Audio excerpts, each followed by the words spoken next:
अच्छा दोस्तों सवेर दा ये नवा कट्टा खुला खड़े ते मैं ना अज सवेरे दा यो अज इतवार आई घर मैं पिया मी यो वीडियो हर 15 मिनट बाद जल्द मैं को ख्याल आंदा ना मैं यो वीडियो देता मी दोस्तों ये वीडियो गौर करके देखो ना तुसा ये को पता नहीं करेंदा के बैठे मैं को समझ नहीं आई मैं अपने डू फिरावा कोई सदा कि मैं कि यार देखा ये तुसा चेक करो ये करेंदा के बैठे मैं को तो लगता है कोई समझ नहीं आती यार तैको कोई समझ आती देखा देखा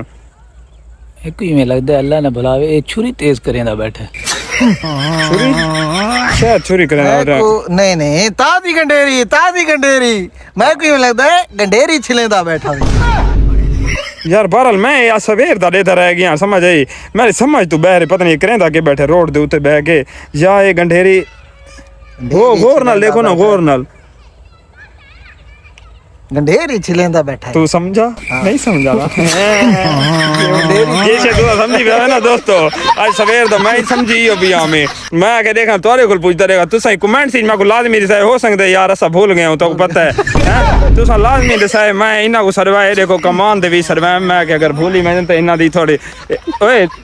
ए दोस्तों तुझा लाजमी दसना भी के मसला है मैं को लगदा है भी यार कोई गंडेरियां ए आदे एक आदे छुरी कलेंदा बैठे बी आदे गंडेरियां असल जेरा मेरा ज़हन नहीं मनेंदा ओ जेरी तुसा ए देखें ए मेरे कमांडर पैनी होने दे सेसन सारा लाजमी दसना है ए ते चब्बल तो जो सवेर दा सदा में चब्बल वाल तुसा पहले पूछ के गिनो पूछ ए तो तुसा लाजमी कमेंट से दसना है हां भई के माजरा के कुछ समझ नहीं आदा पिया।